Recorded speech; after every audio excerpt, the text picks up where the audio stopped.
है अगर गुरुवर का सानिध्य पाना तो विद्यासागर.गुरु पर जरूर आना। ओम नमः सिद्धेभ्यः, ओम नमः सिद्धेभ्यः, ओम नमः सिद्धेभ्यः। अहिंसा परमो धर्म की, आचार्य गुरुवर श्री कुंद कुंद भगवान की, आचार्य गुरुवर श्री ज्ञान सागर मुनि महाराज की।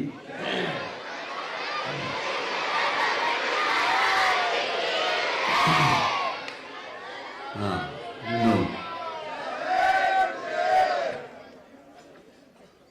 सब भावों का खेल है, उसी को हम आपके सामने रखना चाहते हैं। आप लोग अपने लेन देन को किस ढंग से कुशलता पूर्वक करते रहते हैं, उसी प्रकार धार्मिक क्षेत्र में भी भक्ति के साथ, भावों के साथ यदि करते हैं, उतने में ही कई गुना हम लाभ पा जाते हैं। लाभ पाने का उद्देश्य होता है, किंतु विधि हमें ज्ञात नहीं होता, अथवा ज्ञात होते हुए भी हम अपने भावों के ऊपर संयम रख नहीं पाते। इसलिए जितना लाभ ले लेना चाहिए उस पूर्ण नहीं ले पाते। फिर भी यह विधि तो अपने को समझना चाहिए, ताकि एक समय में भी हम बहुत कुछ कार्य अच्छे कर सकते हैं दूसरे की अपेक्षा से। जैसे आप बैंकों में धन आदि रखते हैं, यह परंपरा बहुत दिन की है। आज वर्तमान की परंपरा अलग रूप में आ गई है। अब जैसे मान लो किसी भी लेन देन के साथ आप बैंक में पैसा रखते हैं और उसके बदले में कि ब्याज का देने के संकल्प या अनुबंध भी स्वीकार कर लेते हैं, ताकि वह हमारा काम प्रसन्न हो जाए, तो उसमें देने की आवश्यकता पड़ती है। कभी कभी ऐसे भी हम अनुबंध कर सकते हैं कि हमें ब्याज मिल जाएगा, किंतु हमें कोई देने की आवश्यकता नहीं पड़ेगी। राशि वही रहती है, किंतु उस राशि के साथ समय का अनुबंध होने से उसका ब्याज दर बढ़ जाता है।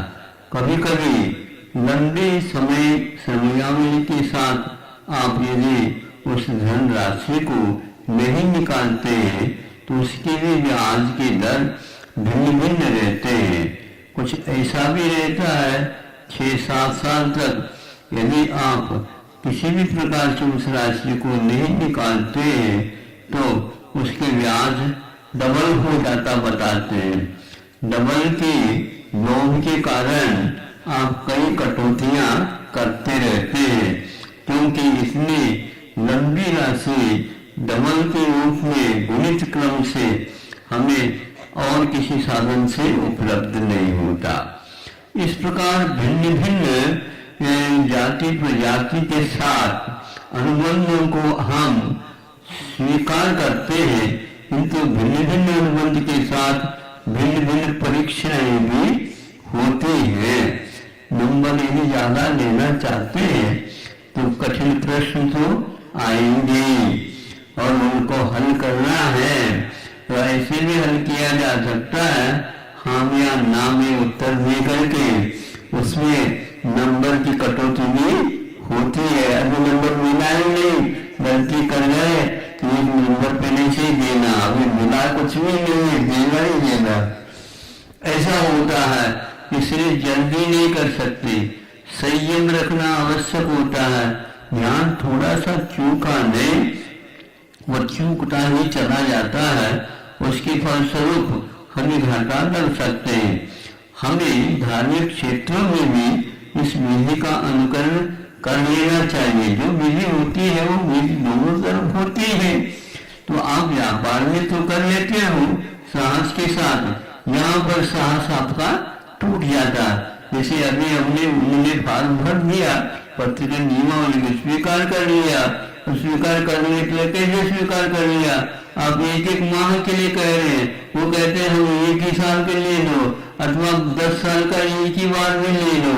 ये ऐसे भी होते हैं, ये फिक्स डिपॉजिट के रूप में आ जाते हैं। इनका दुगुना होगा, तिगुना होगा, चौगुना होगा तो भगवान जानते हैं। उनके परिणाम में इस प्रकार उछाल आ जाता है। तो दान के क्षेत्र में, त्याग के क्षेत्र में, साधना के क्षेत्र में इस प्रकार आप लोगों के यहाँ बने हुए हैं।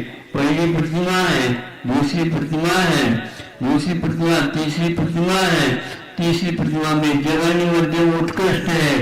इस प्रकार आप बढ़ाते जाइए और उसके फलस्वरूप कर्मों की निर्जरा और प्रशस्त कर्म पुण्य बंध के जो अनुभाग बंध है वो भी अपने क्वालिटी के रहते हैं। उसका अपना फल अपने ढंग से मिलता है। इन सब को शास्त्रों के उल्लेख से ज्ञान होता है हमें कि हम अपने भावों को बहुत ही कुशलता पूर्वक बढ़ा भी सकते हैं। यदि मान लो इतनी क्षमता नहीं है तो उसको धीरे धीरे कम भी कर सकते हैं। विधि में हमेशा हमेशा सावधानी की बड़ी आवश्यकता होती है। हर क्षेत्र में विधि होती है। कोई भी कार्य करते हैं तो उसकी पद्धति होती है, उसमें साहस के उपक्रम भी होते हैं। थोड़ा साहस यदि खो जाओगे तो फिर उसमें घाटा ही घाटा लगता जाता है। फिर भी धार्मिक क्षेत्र में भी चतुर या कुशल, विवेकशील श्रावक और श्रमण दोनों ही अपने धर्म क्षेत्र का भाव के अनुसार उसका उपयोग करते रहते हैं और उससे लाभ भी वो लेते रहते हैं। कभी कभी कुछ देर हो गया और यदि बिगड़ गई तो गड़बड़ होता, ये भी ठीक है। कभी कभी बैंक फेल हो जाए, होते कि नहीं? बोलो ना। हाँ, लेकिन हमारे बैंक कभी फेल नहीं होंगे, ध्यान रखिए। ये है पहले से हम पक्का करवा लेते हैं। हमारे यहाँ ऐसा नहीं, कच्चा पच्चा नहीं चलता, पक्का है, पक्की रसोई है। हाँ है, बिल्कुल आनंदपूर्ण वृद्धि के साथ, चतुस्थानीय वृद्धि के साथ विशेष विशेष रूप से इसके अवदान होते हैं। ये ज्ञान रखने से विधि द्रव्य रात्रि पात्र विशेषा तद विशेष सूत्र रखा गया है। जो फलवती जमीन में अच्छी बीज का वपन किया जाता है तो उसको गुणित क्रम से फसल सहस्त्र गुणे हो जा करके आ जाता है। यदि मान लो उर्वरा शक्ति से हीन है ये जमीन है तो आपके बीज बहुत अच्छे भी हो तो भी उसकी इतनी मात्रा और गुणवत्ता दोनों में कमी आ जाती है। आप अपनी फलवती उर्वरा शक्ति वाली धरती को हमेशा हमेशा बनाए रखिए तो वह उसमें बहुत कई गुणित सहस्र गुणित फल मिलता है। उसी प्रकार आप अपने भावों की भूमि को ऐसे विशुद्धि के साथ फलवती बनाए रखो और उसके द्वारा सामान्य भी यदि मान से आप पालन करते तो भी सहस्र गुणित उसका फल मिलता है। जब फल मिलता है उसको देख करके हम भी ऐसा कर लेते तो हम भी ऐसा कर लेते तो महाराज ने हमारे बारे में कुछ नहीं कहा। क्यों नहीं कहा? उमा तो महाराज ने लिख रखा है, देख तो लो, पढ़ तो लो, अखबार तो पढ़ लेते हो, ये भी तो एक आध पत्र देख लो, उसमें लिखा हुआ सूत्र में विधि द्रव्य धात्री पात्र विशेषा तद विशेष। इसलिए ऊपर ऊपर के गुणस्थानों में ऊपर के व्रत नियम अनुष्ठानों के अनुसार हमें जब फलानुमति होती है उस समय लगता है फल पाने के लिए भावों की भी बड़ी आवश्यकता। लेकिन फल पाने की इच्छा इसे नहीं, किंतु कर्म निर्जरा यह इच्छा नहीं मानी जाती। कर्म निर्जरा के लिए हम विशुद्धि बढ़ाते हैं तो वह इच्छा नहीं मानी जाती, क्योंकि हम कर्मों को एक प्रकार से निर्जित करना चाहते हैं। जो संवर वो निर्जरा के रूप में प्राप्त हो जाते हैं। वह मोक्ष के लिए कारण होता। इसके साथ जो पुण्य का बंध होता है वह अनिवार्य रूप से आपको फल मिलता ही रहता। नहीं भी चाहते हैं तो भी मिलेगा, ये अनिवार्य अनुबंध है इस देह का। नहीं भी चाहते, नहीं चाहते हम ले जाओ, नहीं ले जाएंगे तो नहीं, हम जो आप उसके पास है, स्वामी है, आपको मिलेगा। इसको देखने से कई लोग समझेंगे कि नहीं, सभी के लिए मिलता, गरीब हो, अमीर हो, पढ़ा लिखा हो, अपढ़ हो, कोई भी हो, छोटा हो, बड़ा हो, किंतु उसके भाव के अनुरूप ये कर्म नहीं मिला। और साथ साथ जो पुण्य का बंध होता है, पुण्य का बंध इसलिए मैं कहता हूँ कि जब तक, जैसे मान लो आप बैठे हैं तो व्यवस्थित है, तो मन लग रहा है सुनने में, भोजन में और जाप में इत्यादि में। यदि थोड़ी सी इसमें कमी आ जाती है तो मन उखड़ने लग जाता। इस पुण्य के माध्यम से जहाँ कहीं भी आप जाएंगे वहां पर व्यवस्था बहुत अच्छी मिलेगी। यहाँ के प्रबंधकों में थोड़ी कमी वैसी भी हो सकती है, लेकिन कर्म के प्रबंधक जो होते हैं वे इतने व्यवस्थित है, उसमें किसी भी प्रकार से कमी हो ही नहीं सकती। जो लिखावट अनुबंध है उस अनुबंध को आप देख करके खोल करके अपने डायरी में देख लेना कि भाई इस अनुबंध के साथ हमने दिया, ये मिला है क्या, मिल गया। वहां पर भी आप देखेंगे और विस्मय के विस्मित हो जाएंगे, इतने गुणित क्रम से। हाँ, और इसके आगे और भी है सीढ़ियां, चढ़ना चाहे तो चढ़ सकते हो, लेकिन उसकी योग्य साधना की बड़ी आवश्यकता है। आप स्वाध्याय तो करते हो, लेकिन स्वाध्याय के अनुसार नियमों को याद नहीं रखते हो। उस याद रखो तो अवश्य आपको फल मिलेगा। ये आज ये इसलिए कह रहा हूँ कि कुछ लोगों को यह भ्रम हो सकता है, ये गलत धारणा हो सकती है, अथवा सुनी होगी अथवा पढ़ी होगी। इस प्रकार के स्वाध्याय करने से नाम के बजाय वहां हानि हो सकती है। इसलिए नियमों को पक्की रखो। अनेक प्रकार के बैंक होते हैं ना बाजार में, लेने के लिए तो तैयार है, देने के लिए कटौती करते रहते हैं, और एक बैंक दूसरे बैंक में विलीन भी हो जाता है। ऐसे ही स्वाध्याय के भी अड्डे हो सकते हैं।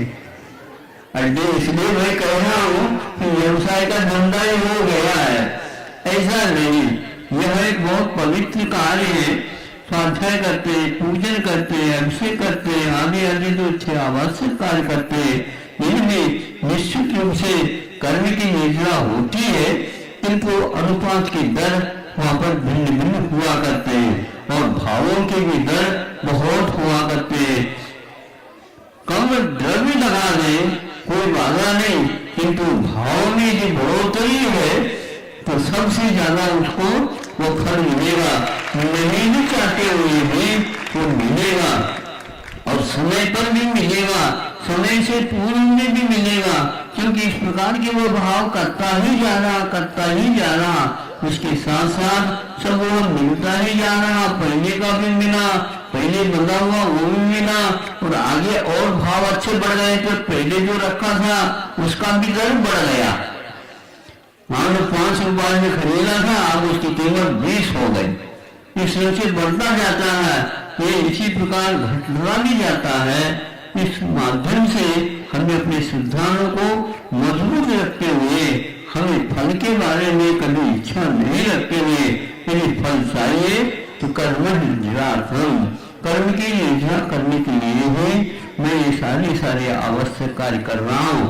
ये बैंकिंग व्यवस्था समझने लो यार, यहाँ पर कोई भी बैंक दूसरे बैंक में विलीन नहीं होगा, और इसके दर में कभी बढ़ोतरी नहीं होगी, कभी दिवालियां नहीं होगी, कभी मंदी लाई नहीं जाएगी जो आज लाई जा रही है।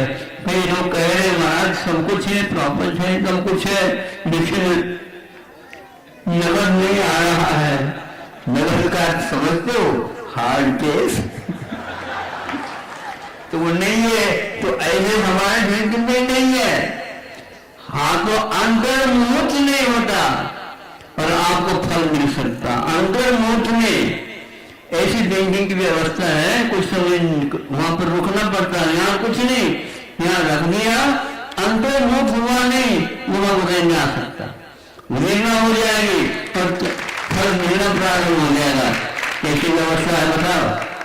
न ताला रखने की आवश्यकता, न चाबी रखने की आवश्यकता, न डायरी में लिखने की आवश्यकता, न कोड छाने की आवश्यकता और किसी जगह संघर्ष की कोई आवश्यकता। समय पर आपको मिलेगा, चाहिए तो देख लो, भर लो। आज भरने की बात कर रही थी ना, उसी प्रकार यहाँ पे भी भर सकते हैं। हमारे पास हमेशा हमेशा इस बैंक में कभी भी कुछ नहीं होता, कभी भी आते हैं, कोई भी लेते हैं, बहुत बड़े बड़े ग्राहक आ जाते हैं हमारे, ऐसी बात नहीं। और बहुत सस्ता रखा है, किसी को तकलीफ न हो। हाँ, क्योंकि भगवान ने कह रखा कि कहीं गड़बड़ नहीं करना, खुद ठीक। और हमारे लिए बैठे बैठे भोग मिलता रहता है, वो दर को आप नहीं समझ सकते। ऐसा है, यहाँ पर व्यवस्था ऐसी है कि कभी कभी नहीं ऐसे जो हो ही नहीं सकते।